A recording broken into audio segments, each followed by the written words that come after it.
Alrighty. Well, Cleantechers, welcome back to the 5th episode of the quarterly Cleantech Podcasters Roundtable.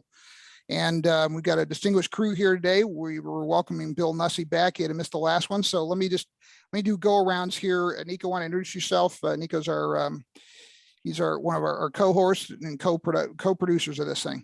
Absolutely. Thanks, Mr. Mike Casey. My name is Nico Johnson.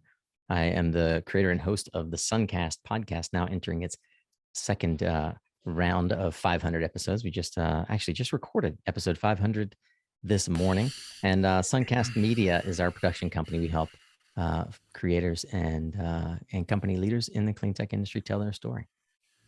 Good. Gil? Hi, folks. Gil Jenkins. Glad to be back. I'm the co-host of the Climate Positive podcast, which I produce with my two colleagues here at Hannon Armstrong, which is a clean energy investment company. And we, on our podcast, try to interview a range of folks, business leaders, academics, authors, to try to give our listeners a bit of inspiration and some insight into some of the most promising energy and environmental trends that are shaping climate action. Super. All right, Tim Montague. Hey, everybody. I'm Tim Montague, host of the Clean Power Hour podcast. And I am also a solar developer for a company called EDP Renewables. And I do bespoke solar consulting on the side as well. And I'm just really thrilled to be here with so many awesome people. Great. Bill Nussey. Bill Nussey, author of a book called Freeing Energy and also the host of a podcast with the same name. And we are focused on the innovator, entrepreneurial investor side of all the technologies that are helping this industry happen even faster to get to a clean energy future as soon as we possibly can. Josh Porter. Aloha, everybody. This is Josh here with the Solar Coaster radio show media film company in Maui. We started out as a radio show about 4 or 5 years ago and have kind of morphed and changed into presently doing installations of new technology. Right now, we just did the Solar Edge home installation here in Makawao in Maui and shot and filmed a whole bunch of great content around that. We also did the span load control panel and shot and filmed a bunch of the technology around that. I'm going to bring my gain down a little bit, guys. And this right here behind me is is Angel Stadium. We're going to be showcasing some of our content at the main networking event at SPI in September. So I look forward to seeing you all there. And we are delighted that Emily has joined us. Emily, we're just going around doing introductions for the attendees here. So just yourself and the podcast you host. Hear from you. Emily Chasan. I work at Generate Capital, a sustainable infrastructure company in San Francisco. And I'm based in New York, and I co-host the Energy Gang podcast, and we talk all about everything that's going on in energy, in politics, in finance, ESG, the whole gamut. And I'll round out. I was saying I'm Mike Casey, and my day job is running Tigercomm, the clean economy, Marcom, and public affairs firm. But I'm the host of ScalingClean. We say is the podcast for clean economy CEOs, investors, and the people who advise them. So I'm just delighted to have this group convened again. Julia Piper, who wanted to join us, had a scheduling conflict. She sends her regrets, but we're going to try to shoulder on without her because she's always an awesome addition. So anyway, what I love about doing this is that the editors who we host once a quarter, they have this commanding breadth of the sector, but the podcasters have commanding depth. Like, the nature of their coverage is to really go deep on ideas and companies and people and products. And I think when you put people with a lot of deep perspectives together, you get a really vivid mosaic. You get a really clear picture that comes from little individual perspectives. So plus they're fun. It's the fun thing to do. So podcasters, we got a couple of questions we kind of got to get out of the way because it's hard to ignore them. One of them is, what do we all take into account for the Dobbs decision and Manchin's performance art? I guess I don't have a better term for it. So in the wake of those two gut punches to the Biden climate agenda, can I just get people's takes? Just kind of do a go around. I want to ask about Ukraine. And then we've got like 7 different listener questions that have already come in that are really good. And I know that I didn't send these to you in advance, but they literally got the last one like 5 minutes before he came on. So these are super smart questions, and I'll throw them to the group. But Nico, can we start with you? Just your take on where does Biden go, and does Cleantech need Biden to go anywhere? I suppose it's a 2-part question. Yeah, it is a 2-part answer in many ways. I mean, he's kind of left with executive order, and it's going to come down to what are the states committed to. I think we're going to see a lot in proofs in the pudding when it comes down to state action, like states in like New York, for example. But I don't see anything beyond really executive order, and I wonder how much teeth it has, especially if the White House changes hands in 2 years. Does that mean we've got two years to kind of get something done that the executive order sort of helps us move forward? I do think that he can move the needle in trade policy and move trade policy more in our favor, even if he can't move the needle on something like Build Back Better right now. And that in particular, the conversations I'm having are around sort of tangential industries that are vectors that we can sort of attach onto. One is the steel industry. The other would be the glass industry. In particular, both of them are really important for solar and for the broader economy around batteries and electric vehicles. And I'm hearing some positive signs that there's legislation that's going to incentivize local manufacturing, and I think that will ultimately long-term have an impact on our industry. Whether or not it has the kind of impact that Build Back Better would have on broader climate action is still to be seen. Emily, what's your take in the wake of Dobbs and Manchin? Yeah, well, fortunately, the federal government has a lot of different tools available to it. I mean, I think everybody views these as a setback for sure. But the past few years, we've seen a lot of everything in clean tech driven by the states. So, California and New York have very aggressive goals, and they've really created sort of a lot of the demand and clarity around the demand for these products. And there's a lot of states that are copying New York and California's policies. So I think that's still going to be the driver of demand right now. It's sort of a shame to not have more coordinated possibilities this way, but the Biden administration does have a lot of tools in its toolkit. So I think it's just going to force them to use some of those other things. Gil? Well, I'm reminded of what my grandma used to say. We are depleted, but not defeated. That's been kind of my mantra since certainly since last Friday with Manchin's decision, which I don't want to mull in this too much, but it's so galling given the stated reasons that we're actually concerned about inflation, and we know the bulk of inflation is driven by rising fuel costs. We can't get behind a bill that would actually lower consumer electricity prices and off-put against rising fuel costs for transportation. And mind you, it's also was a package at the end that raised twice the revenue than it's been. So that's taking money out of the economy, which is inherently deflationary as well. So putting that aside, there is talk of a last-ditch Hail Mary effort. And I welcome those attempts, whatever the small percentage may be. It matters because this is our future. But certainly the odds are incredibly low that Manchin has a change of heart. So we do have to shift on the federal level attention on the president is prepping a new suite of executive actions. Some of those could be impactful, but I think what people are forgetting, and then I'll move on, is that but the Biden administration has already released 2 or 3, at least by my count, very robust climate executive orders, particularly in the area of federal procurement. There was one at the end of December.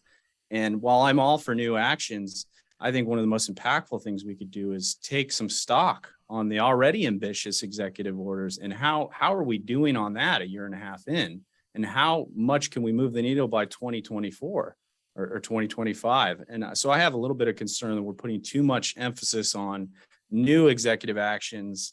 And we have to do both, I suppose, but there's much out there still that's already been targeted. And I'm concerned we're not moving fast enough on the existing initiatives. All right, Tim Montague, spokesman for the Midwest. What do we got? We have to remember that Americans want the energy transition by and large. They may not be concerned about climate change, but they want the energy transition. They're starting to understand the value of electrification of transportation as gas prices are going up and energy prices are going up in general. And so consumers will start to drive this more. Big finance has already been driving it, right? The economies of wind, solar, and energy storage are winning the day. And that is why the fossil fuel utilities are making the transition. So we do need good legislation in Washington. I'm not going to deny that at all, but the action is at the states. And I don't have a lot of faith in executive orders. They're too short-lived. Not that they shouldn't try something there, but I just think let's pay more attention to consumers and what they want. All right, Josh Porter. Yeah, so well, let's take a look and see. How's that gain sound, guys? Is it okay? Not too loud? I know it was getting scratched before. You know, I got to tell you, there's very few things in this world that I feel I know less about than how the federal government makes decisions. So when join the club, Josh. When you ask That's me this funny. kind of He question, just said federal government making decisions. That's a funny joke. Anyway.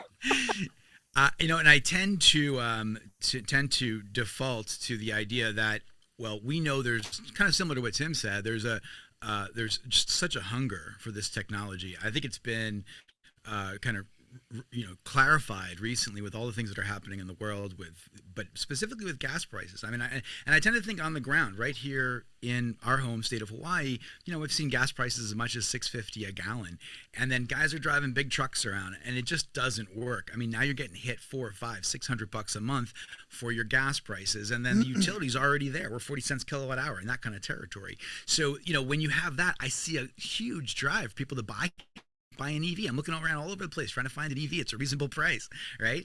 And so I look towards that. That's kind of what I see. I did try to find some information out when I read this question. I realized that I'll give a little plug for a friend of mine. This is a book that maybe can help us kind of learn a little bit more about the politics of global climate change by Patrick Regan. I have been trying to read through this to better understand how decisions are made at various levels, federal, state, or international. He's a great guy, Notre Dame Peace professor. Met him. He's started a PV manufacturing firm in Elkhart, Indiana, employing only ex-cons. Amazing fella. I think it's a book to check out. Maybe we can find some answers there. All right, I saved the small solutions guy for last to address the impact of the failure at the large scale. So, Mr. Nussey. Hey, listen, I think the Manchin stumble was just another in a long series of opportunities for the world leaders to do what they should have done. I mean, COP26 was largely a whiff in my point. So no big surprise that the US, one of the most lagging countries in the world in terms of this stuff, whiffed again. Disappointing.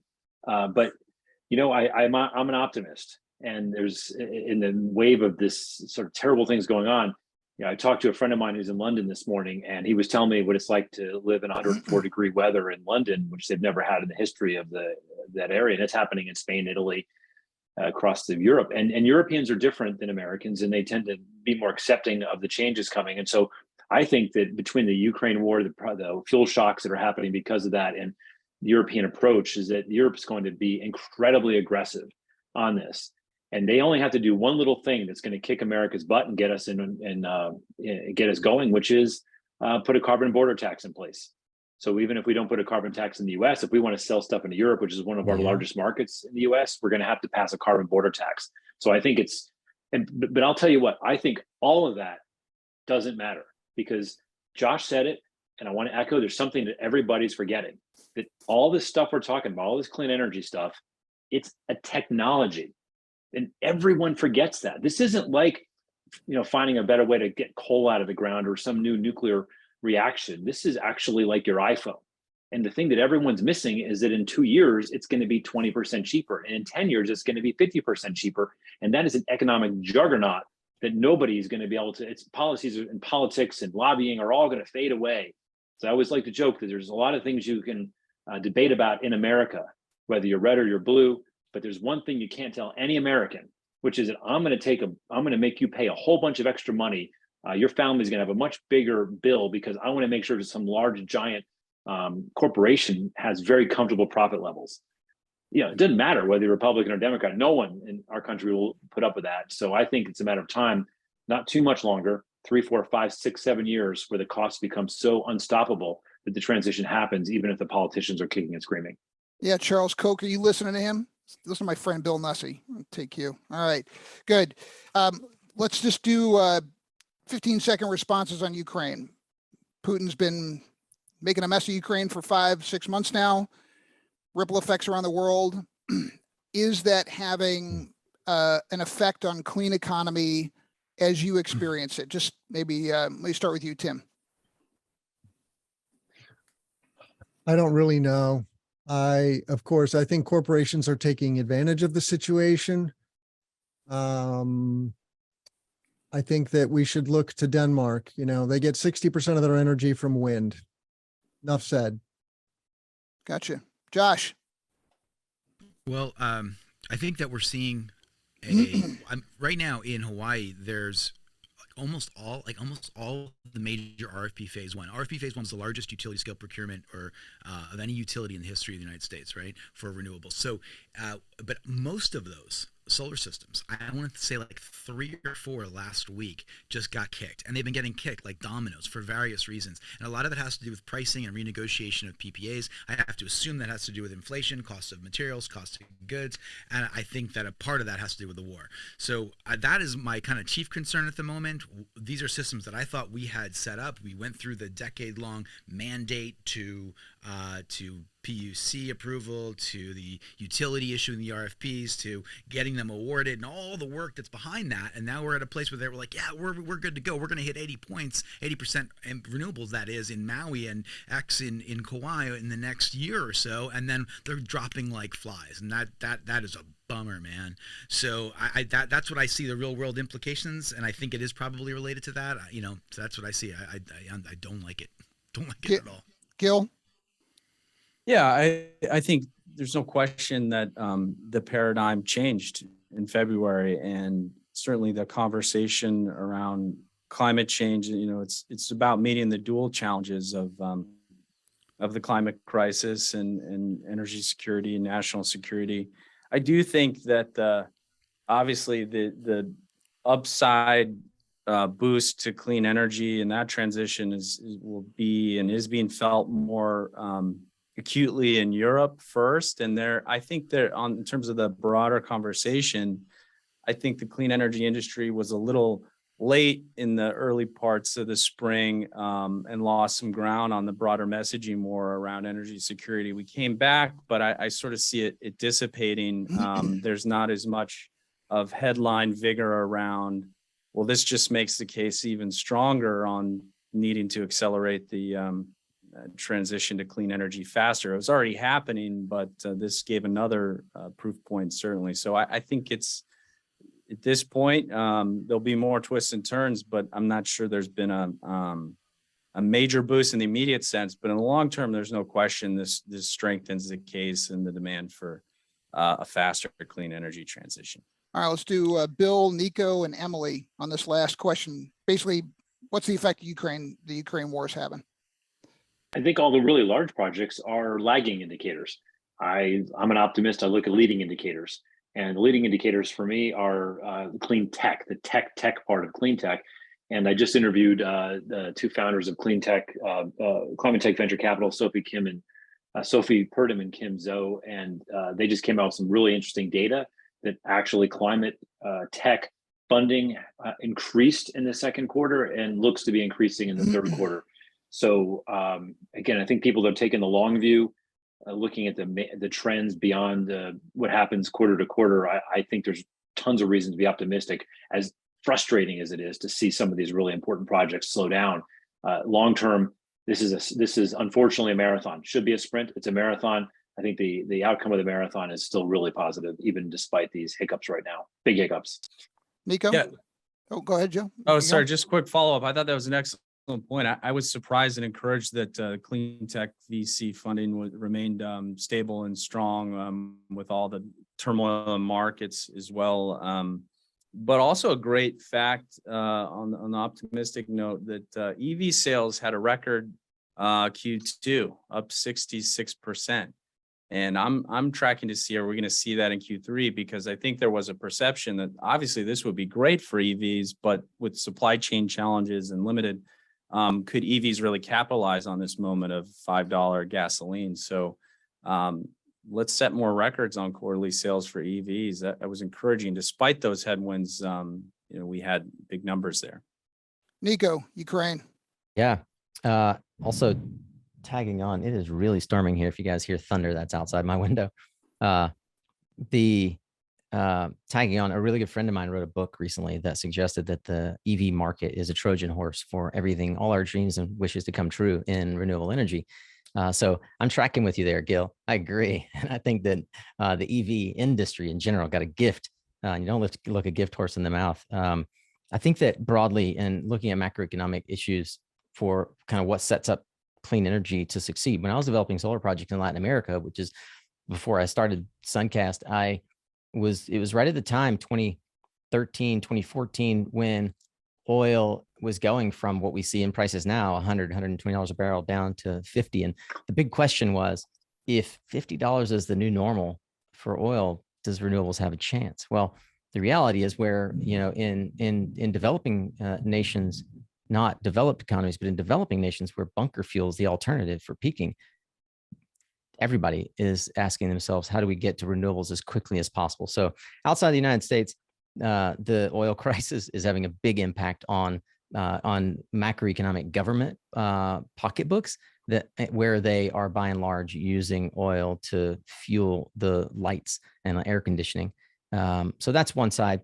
On the other is, back to the issues with Manchin and also the war and increasing prices for fuel at the pump, but also insecurity of supply. California Energy Wire had this article last week. I don't know if you guys saw it, but California is looking at potentially keeping the last nuclear plant, Diablo Canyon power plant, open, right? So here we are looking at coal plants and nuclear plants that were supposed to be sunset. They were supposed to be closed by law, that policymakers are saying, whoa, wait a minute, hang on, are we sure? Like, could we really, let's hold on for another minute here. Are we certain? So I think that it's having that there is a dual effect where globally, the war is impacting the macroeconomic situation around how people generate electricity. And here at home, we still have now more argument for policymakers to say, wait a minute, energy security at home, like let's keep these plants alive that we already know are creating our baseload power. Emily, last word on Ukraine, and then we're going to go to audience questions. Yeah, I'm going to echo a little bit about Nico said, that I think it really changed the conversation on energy security and people thinking about what that is. I was just looking at gas prices, and just it affects people like from very basic levels, like everyday purchases, all the way up to the government and policymakers. So the gas prices are like $5 a gallon this year. They were $3 a gallon last year. So this is a big difference for everybody's wallet. And I think when we're thinking about the energy transition and the ability for those prices to come down, like we were talking about earlier, and deflationary impacts in that is an important thing in there. But the most important thing that to come out of this, I think, is people rethinking these plans to shut down nuclear plants. Ironically, in Ukraine, about 55% of their energy before the war came from nuclear. So it was one of the biggest places in the world where there was nuclear energy. But in the US, it's about 50% of our clean energy, 20% of our total energy for nuclear. And there's tons of places where they were talking about sunsetting these plants. And I think they're going to rethink that. I think they're going to rethink, what's the marginal benefit of continuing to operate these versus actually shutting it down. And just the cost benefit situation is changing. All right. I'm going to go to audience questions. I'll just throw them out. Anybody can take the question. We don't need to go round robins, but let me start with a question from Jake Sussman. He is one of my co-founders on the Cleantech Leaders Roundtable. So I'm going to paraphrase Jake's question, but basically he wants you all to answer this question. New York Times is going after net zero goals. Is it better to use the stick of shaming on greenwashing sustainability goals, or is it better to praise those who are doing it well and push the others as a result? Anybody want to take that question? I'm gonna volunteer somebody if they don't volunteer.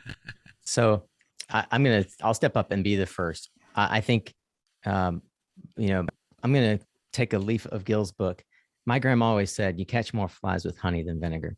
And I always believe that if you take the high road and praise those who are doing it right, you set the example. And I'm going to choose that answer because that's what I want for my children. I want us to be as people who are in the media, we should be setting the standard for what is right and what we aspire to see if we don't see it.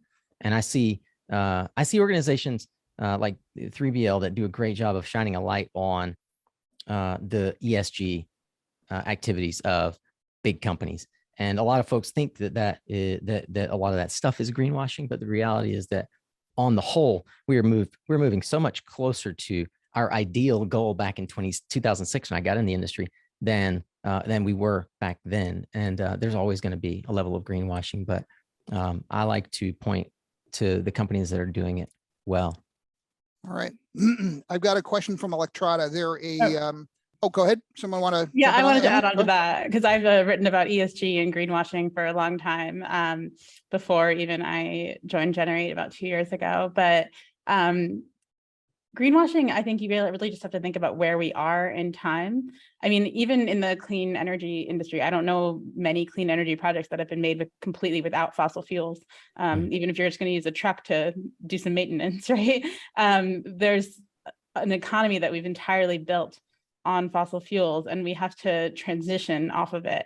And so you can't really be a purist. The perfect can be the enemy of the good. I think we just have to remember that all the time when we're calling out greenwashing, that of course you don't want people to overstate things or to lose trust in the industry, but we just have to also know that we don't live in a perfect world yet. I'll add one more thing, which is I don't know if the SEC will get away with survive the Supreme Court beating they'll get as they try to create transparency on carbon emissions and things like that. But I think a lot of the calls against greenwashing and the claims of climate heroes are all very subjective, and we're going to be in this finger pointing mode and asking this question that you've asked, Mike, which is a great question. But I think if we could just get some solid transparency going, the data will speak for itself, and greenwashing will just go away because you can't get away with it.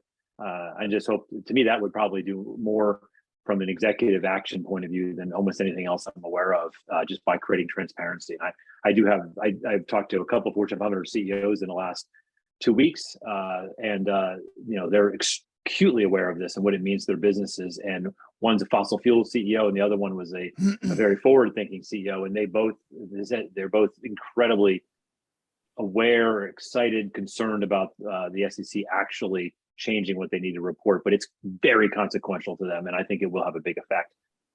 Yeah, Bill, it's interesting you say that. We have a client, Michael Parr, at the Ultra Low Carbon Solar Alliance, and he last year he wrote a series of analyses, and he talked about that we're in the CSO era, Chief Sustainability Officer era.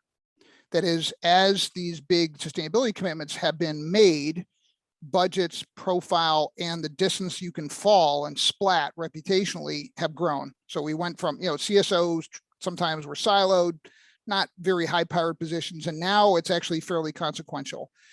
And I thought that was kind of interesting. So there's more of an acute awareness of reputational risk if you're doing things like you're buying solar that's made in Western China, that for every 40-pound solar panel, they burn 520 pounds of coal. I mean, that's actually a fairly significant number. So I think it's interesting. I also am struck by the lack of standards. What is a credible sustainability program? What is a silly or fallacious sustainability program? So it's hard, I think, to charge greenwashing if you don't have anything approaching a uniform standard for any of this stuff. It seems to me to be sort of challenging, but let me move to others because we got them coming in. Mike, right here. Mike, Yes, one quick follow-up, and I hope I answered Jake's question here, but I think the greenwashing concerns are real, but I'm more concerned about, to a certain extent, a little bit more, the broader attack on ESG and conflating that term with sustainability and climate action. And, we're seeing it from it's a lot of sort of career right-wing politicians who are sort of trying to make this the next, overheated debate in our culture wars. It's brought to you from the same people who brought CRT, and it's woke capitalism. So that, I think some of it's silly, some of it's trying to raise money, but it masks reasonable critiques about the Wild West of ESG ratings, which Emily knows well from and serious reforms that need to happen there. But I look at some of the messengers, and they're certainly being opportunistic and calling out folks. You have to kind of question their motives and their funding. So there's certainly a broader assault on sustainability, ESG focused companies and clean energy companies are getting wrapped up on that. We've heard this before, but it's just back with more vigor. Got a question from the EV infrastructure charging infrastructure company Electrata. What are the biggest obstacles to vehicle electrification facing fleet operators? Anyone want to take that question? I'll go on that. This is a serious problem and challenge because when you want to install big electrical infrastructure to charge a fleet of EVs, the utility is going to say, that's great, Mr. Fleet owner, but that's going to cost $500,000 in a transformer upgrade or some other infrastructure upgrade, which can make the financial piece of the project challenging. This is where it is so vital that we have good federal legislation like the investment tax credit, the ITC, which makes it, it softens the blow. We have a 26% tax credit on solar or solar and storage today in the US. And it's a game changer. And so that's one is we need good policy. Two is we need to reform how authorities having jurisdiction, which is a wonky term, but that is just a reference to cities and states and counties, the government officials that are permitting construction projects. We have to streamline that process. And Solar Energy Industries Association is driving a good wedge on that front with the solar app, making it easier for solar installers to do their jobs faster, cheaper, quicker. And we need this for all types of the built environment, though. Yeah, I think there's actually a broader way to think about it as well. I think maybe people aren't thinking broadly enough about the cost of conversion in some type of cases. If you look at, we work with a lot of hydrogen electric vehicle fleets and forklifts and that kind of thing. And when we've had companies switch over from like a diesel powered forklift to a hydrogen electric forklift, they ended up saving money, saving warehouse space, having benefits to health for their workers that they didn't have to inhale all these diesel. And you look at the price of diesel and gas today, that it's really different and volatile. So I think there's like a broader group of benefits, and it's not just, oh, look at that big cost up front. I build on that by pointing out that any analysis I've seen is the total cost of ownership of electric fleets is substantially lower. That's even before you couple the fact that the average EV is probably going to last 20, 30, 50, 100% longer. This is also a market that I am enthralled to see tech companies all over the place going after. There's a million problems to solve, including the big ones Tim's talking about, people building these really cost-effective battery systems that load shift when the charging occurs to when the grid can handle the capacity. There's so much innovation around fleet management right now. And the cool thing is, like, and if I decide to buy a car, I have a very narrow set of things, like what does it look like? Can I afford it? But when you're a fleet owner, you've got a lot of sharp pencils that you can find ways to save money because you're spending so much. So there's so much innovation. I suspect we'll look back in 20 years, 10 years at the EV fleet revolution and just be head shaking about how primitive it is today. But companies like the one that asked the question are going to help reinvent this whole market. It's going to be, I think this is a big area of innovation at electric fleet ownership and management. I know a lot of Cleantech hearts flutter at the EV topic, but I got some others I got to pull you all into. Okay. Kevin O'Rourke at Acor. pointed out a really good piece by a friend of mine, Rob Gramlich, and his piece is No Transmission, No Transition, How FERC Can Unlock the Clean Energy Future with New Power Lines. I'm going to take a question that Kevin and Rob kind of sort of pose, but I'm going to just put it in simple terms. What's the bigger barrier to the clean energy transition? Transmission or storage? Which is the bigger of the two barriers? I'll just go around, just binary answer. Josh, transmission or storage? What's the bigger barrier? I don't know off the top of my head. I've never thought about them in terms of which one is more of a problem. I mean, the transmission right now, the notion of stringing energy, copper wires across dead trees is our primary mechanism of delivering energy is pretty archaic, right? So I tend to think of abundant electrons produced locally. So I'll say transmission is a problem. All right. All right, Mr. Nussey, something tells me you got an opinion on this. Which one do you pick? When I go to a racetrack, never been to a racetrack, but if I go to a racetrack betting on a horse, I'm not asking which horse is going to be slower. I say which one's faster.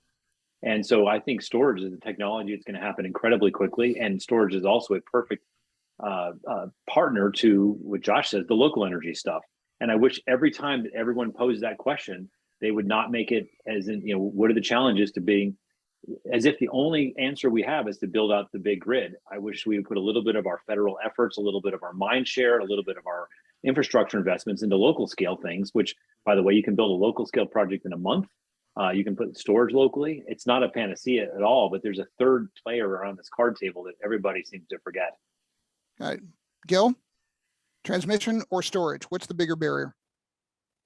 Transmission. We've just put it off for too long. There's some hopeful green shoots of the stuff that was in IIJA, and Rob's working hard on it. Kevin too. I mean, we just in order to hit the targets we have, we absolutely have to build significant interregional transmission fast.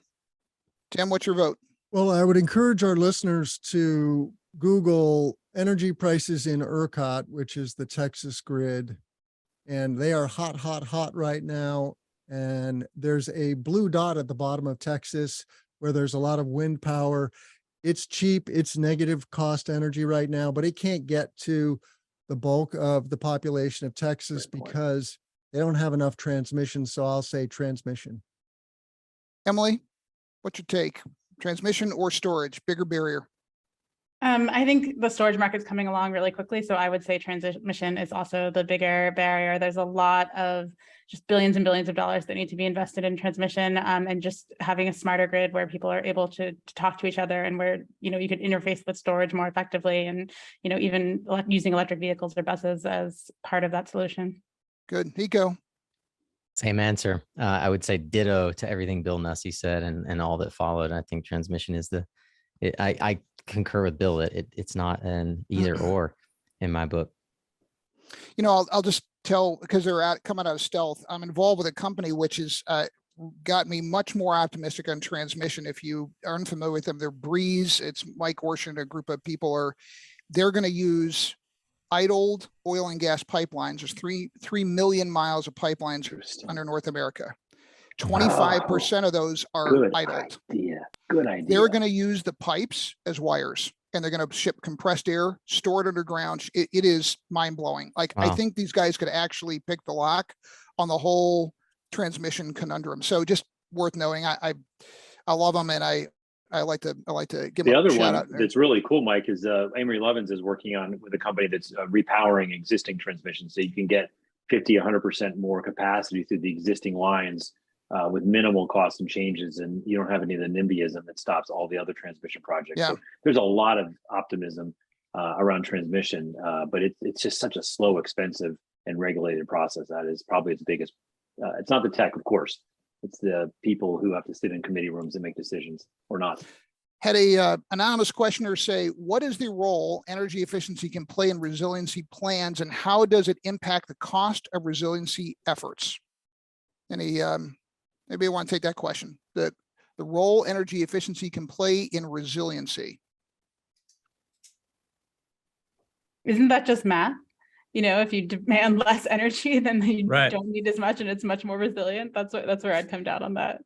All right. So I significant. think, All right. well, I would say with energy efficiency, if you include in it load shifting, then it's a big game changer, right? If you can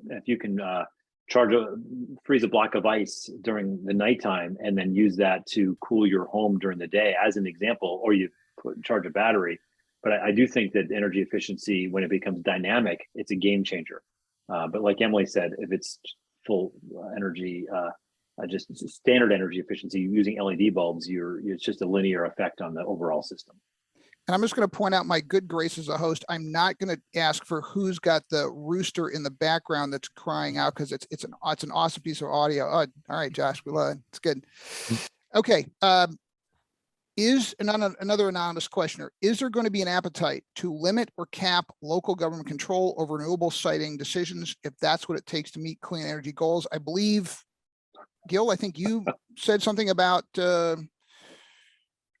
stripping away local control, or Emily, one of you two, and it's interesting. So any thoughts on that, just to tease that topic out a little bit more?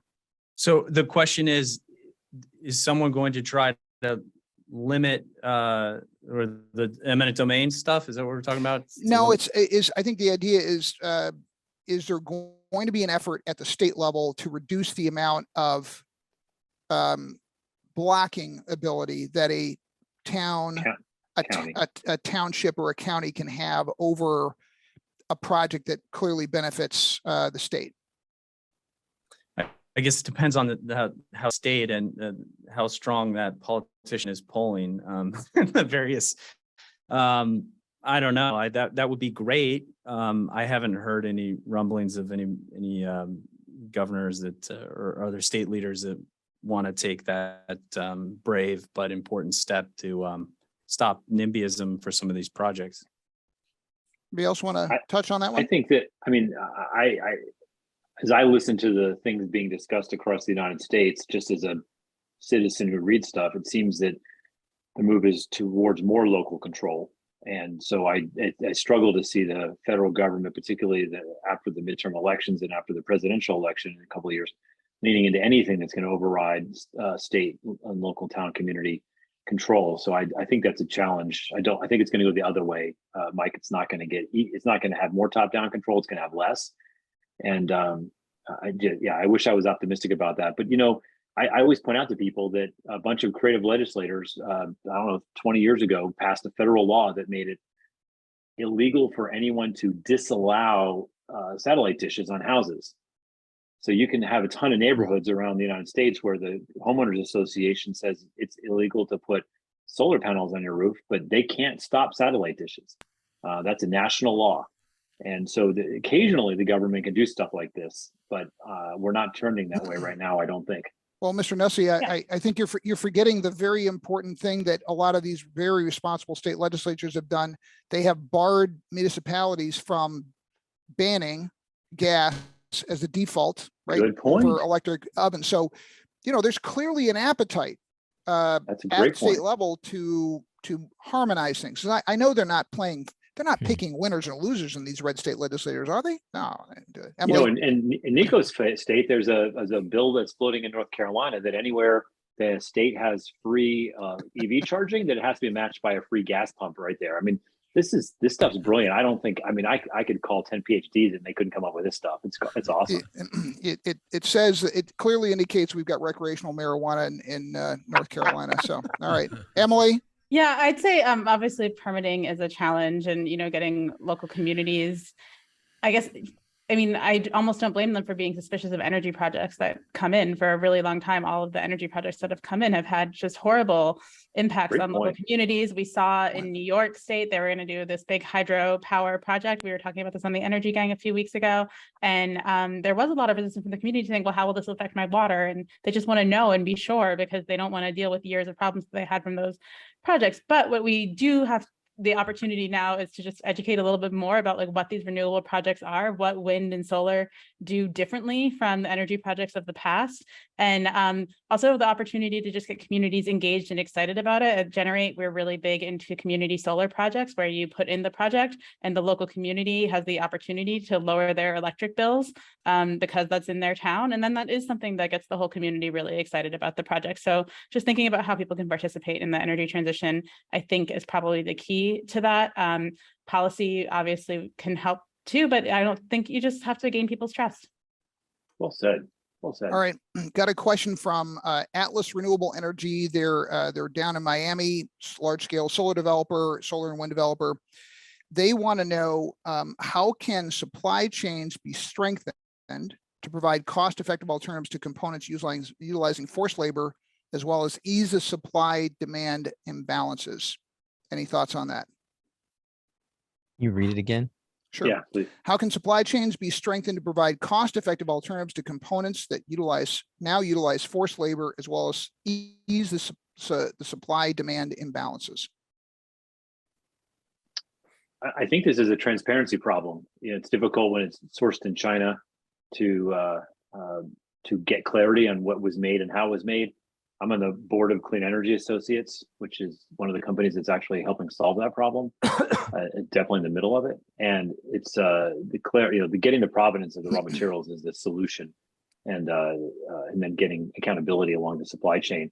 But to me, if I had a magic wand, then I could change one thing about this the solar industry right now, would be domestic manufacturing. Let's bring as much of this into the United States as we can, and just make all these issues a moot point. And it's nice to hear some rumblings that maybe some serious people, besides just my state senator John Ossoff, talking about this. And so I think I think domestic manufacturing is the shortest cut answer to the supply chain hiccups that seem to be everywhere right now.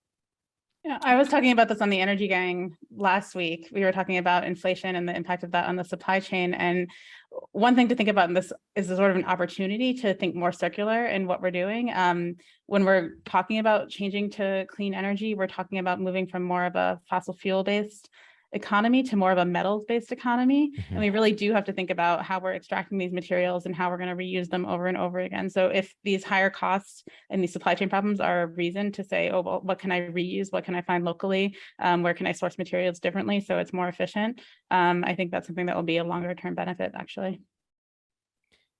You may pay attention to I know I'm doing client promotion fest on here, which I probably shouldn't do, but it is worth noting. Secretary Granholm joined Nextracker out in Pittsburgh, I think last month. It's the third of these events where Dan Sugar basically went against 30 years of economic trajectory. You know, like all the time went from high school to where I am now, the whole thing in the global economy was make stuff in the cheapest possible place because you can always put it on shipping containers and get it somewhere. And what's interesting is Dan said to me, he said that the cost to our customers, the higher prices of making things here is lower than the cost of supply chain instability that COVID basically created. And it was interesting. So he's literally pulled factory line equipment out of Malaysia, out of Brazil, put it on ships, brought it here, and has now set it up new steel lines in Texas, Arizona, and Pennsylvania, part of a reshoring effort. So I don't know if it's a trend, but it was, you know, they are the market leader in trackers. And I thought it was kind of interesting that they were willing to do that and be really quite overt about it and very public about it in order to, like, it was all just about assuring customers like we're there. So that was kind of interesting. I think it's also interesting, just tying on to, I was going to bring up the fact that Nextracker is already onshoring a lot of their manufacturing as well, Mike. But if we think about, the supply chain is constrained right now in more than one way. Projects are being delayed right now because the ports are delayed, right? Interesting. And prices are going up on projects and prices are going up on modules, and not almost nobody's talking about it. But if we think about like the fact that we're shipping all of this stuff, then we have to take a look at the shipping industry at large. And the shipping industry is the sixth, as an industry, is the sixth largest emitter of emissions in the world. So we have to ask ourselves, in the name of globalization and cost reduction, we've created the 6th largest emitter of fossil fuel emissions. And lo and behold, fully 40% of products transported by global shipping are fossil fuels themselves, coal, oil, gas, so that we can power our industrialized life. So Nico, just so I'm being faithful to my prior post, when you said that kind of weird word, I don't know, it means emissions. You meant pollution, right? Pollution. Right. Got it. Okay. The bad stuff we don't like. Okay. Emissions. That's right. Because ExxonMobil wants to talk about emissions. We want to talk about. That's right. Okay. So yeah, I got you. I don't know. I mean, I'm not the quick one at math here, but 40% of all global shipping is 40% of the 6th largest pollutant in the world. And it represents shipping fossil fuels around the world to power our lives. So another fun stat for you, Nico, is that depending on who you ask, 30 to 40% of the U.S. military budget is to protect the shipping routes to move oil all over the world. That's a difficult number to pin down, but serious people have said it's between 20 and 40%, if I remember correctly. And that has its own carbon footprint, but just the vast human resources and other resources in the country. Yeah. So it's difficult. It'd be interesting. I'm sure someone's done a comparison between the full cost of getting solar made in China delivered over to the US versus the full cost of getting oil and natural gas from from the Middle East, for example. Fascinating. It comes back to this whole conversation around ESG. Are we actually taking into account the full cost of the activities we're engaged in, right? And this is why major funds, not this month, not last month or last year, but for the last 5+ years have been removing the fossil industry from their portfolio. We need to take into account, and it doesn't matter whether, I concur with the previous commenter, like it doesn't matter whether in the US we put a carbon tax. We're going to have to pay the piper anyway, because Europe's going to enforce carbon tax, and we're going to have to deal with the fact that we're one of the largest trade partners, and our manufacturing is going to require it. So may as well try to minimize the overall carbon footprint of our manufacturing and bring it back home. I think that's one of the biggest answers. I concur with Bill to Atlas Renewable's question. Go ahead. Just one. I mean, I hate to be the downer here, but there's no question that there was a $8 billion advanced manufacturing, clean energy manufacturing credit in the tax bill and Ossoff's bill, which would be 20 gigawatts of solar. I mean, we have to keep fighting for that. We're also, Washington's talking about passing a $52 billion subsidy to advance semiconductor manufacturing, and that's actually got a tax credit in it with direct pay. So I think we have some work to do to convince our politicians that the clean energy materials and the associated domestic manufacturing is as strategic for America as semiconductors and chips are. Because I'm just kind of that's what's going to take. We know tariffs don't work to spur increases in domestic manufacturing for solar. We're in our last 6 minutes here. Let me go to one more audience question, then just do one round robin here. So Tom Wyrick, our friend at EDP Renewables, he's got a book coming out. Really, I think a lovely book that hat tips to the OCs, the original clean techers, the ones that took risk a long time ago. So he sent in a question. I'm going to just take a liberty with it and ask you, what is the risk that clean economy needs to take more of, or needs to take in the first place? If you had to pick one risk for them to take or take more of, what would it be? Bill? I think it gets back to domestic manufacturing. If we can make solar and battery and inverters and transformers here in the United States, I mean, people don't realize the transformers that are the backbone of our grid most of them are not made here. And so bringing that manufacturing back to the United States is it's risky. And I've talked to, these are conversations I have with a lot of people, and it's difficult to write a $250 billion check to build a solar manufacturing facility when the politicians are changing their minds as a group every 2 years, every 4 years. So I think that's the one risk that I would love to see people in a position to take, is to get the supply chain onshored for all these products. Tim, risk that we need to take or take more of? I totally agree with this theme of reshoring manufacturing. It is by far and away the biggest risk and the biggest reward for our economy and for the climate crisis. Let's make it at home it's so good for the economy. It's so good for everyday people. And it gives us a level of control that we just don't have with the globalization that has occurred in the last 40 years. So we should step that back pronto. Nico. I'll take it a slightly different direction. I think the biggest risk that clean tech companies need to take is to hire more people who don't have 5 years experience in clean tech, solar, energy storage, whatever false hurdle we've placed in our requisitions that prevent us from really scaling clean. All right. Gil, have I called on you on this one? If not, you're up. buddy. Those are good answers. I don't have All right. anything to add. Josh, then Emily. I mean, I'll stick with domestic manufacturing a little bit and try to share a little experience I have with this. You know, I used to work in sourcing, so I spent a lot of time in Asia, up and down the special economic development zone, and then I would do the math for what it cost to make something locally. It was in apparel; it wasn't in this industry. But recently, I think obviously we're all kind of going, how do we make this happen here? And it's such a conundrum, but I have seen proposals for complete domestic manufacturing in the United States. And I have seen some interesting technologies for that low cost, low capital investment manufacturing facilities, spoke and hub method, where you have a crucible and then you have local geographic assembly. And then at that assembly, I've even seen some innovative ideas like roll to module, basically like a plastic encased voltage variation module that can be made locally with smart wire for geographic, kind of like a better panel for a geographic area. It's a very interesting concept, like full domestic manufacturing through a methodology like this. So I've seen that. I'm behind it. I'm excited about it. I think as we start to demand more and more PV over time, and it needs to be full life cycle ACA kind of characteristics need to be known, and the transparency can come through that too. I would be very excited about that kind of step. Emily, what's the risk you want to see clean tech take? It's not taken now. Yeah, I'm going to echo a little bit of what Nico just said about false hurdles and human capital.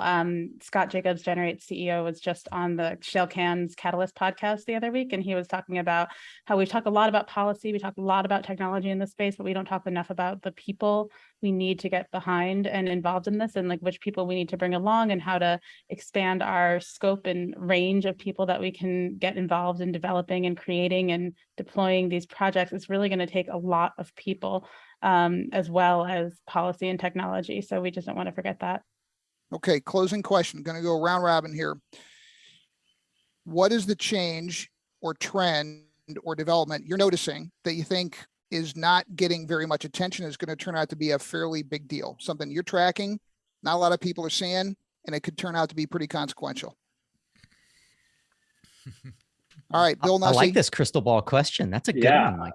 The one that's Hold on. really two things that surprised me recently that I love is how much progress we can make improving and accelerating the clean energy grid by controlling loads at the end. It's a little technical, but it comes in simple forms, like charging a battery that then charges cars, charging a battery at night and then charge the cars during the day. The other one I'm excited about is smart home panels and smart commercial panels, and being able to make decisions that essentially allow us to use the existing distribution part of the grid in a very similar to way that was already built. So that's stuff that I'm seeing a lot of very recently and really excited about it. All right, Tim Montague. Well, I love the trend that there are new concentrated solar power technologies coming to the US, like Phoenix is a company from Canada that's using trackers for industrial hot water. I'm interviewing a company called Rondo Energy that is making industrial hot bricks from excess wind and solar electricity. So electric thermal heat, it really makes it possible to completely green industry, which is a huge part of our carbon footprint.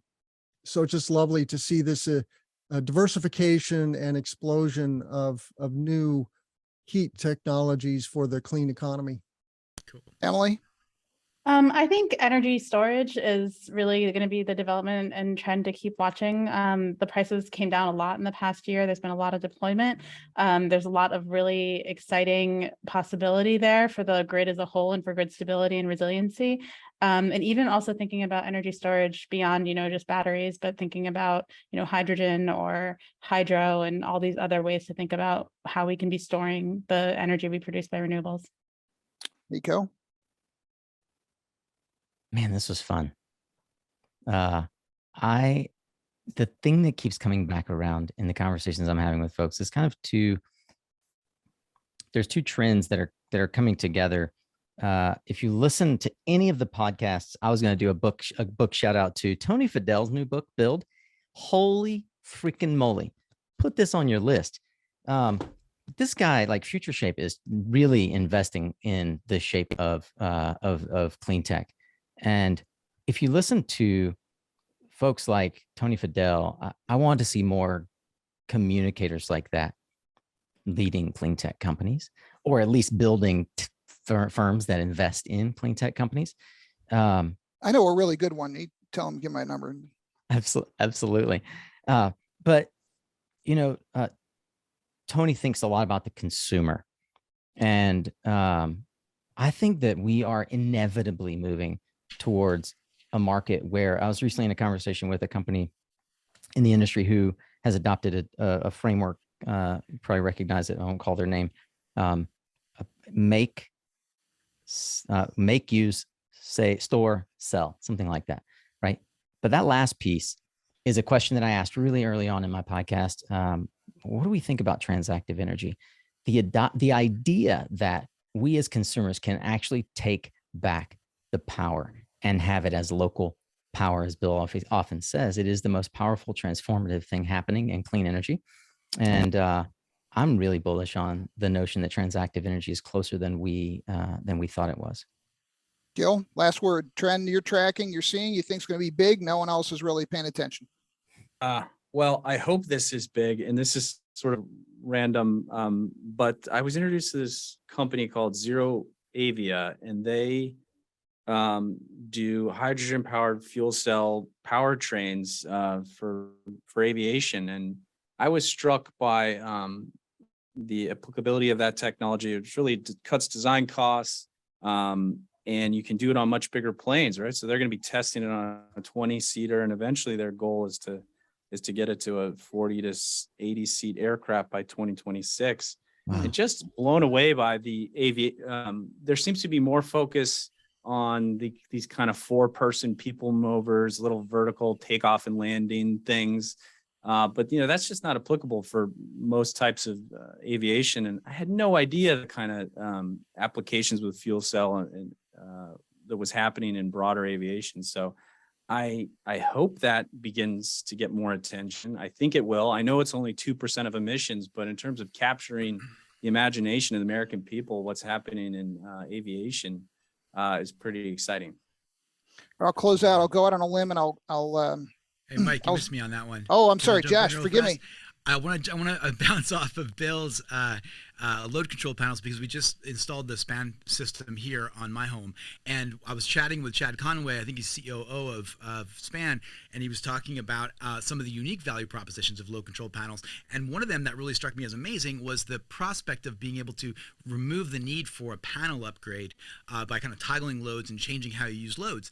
And so using it real time, I'm seeing some of a series of values that I'd never considered before. But I mean, in terms of the electrification, transfer, storage, solar, I think the load control panel can kind of be it's not super sexy, but there could be a real teeth to this technology, can make a huge difference on a lot of levels to how we deploy renewables.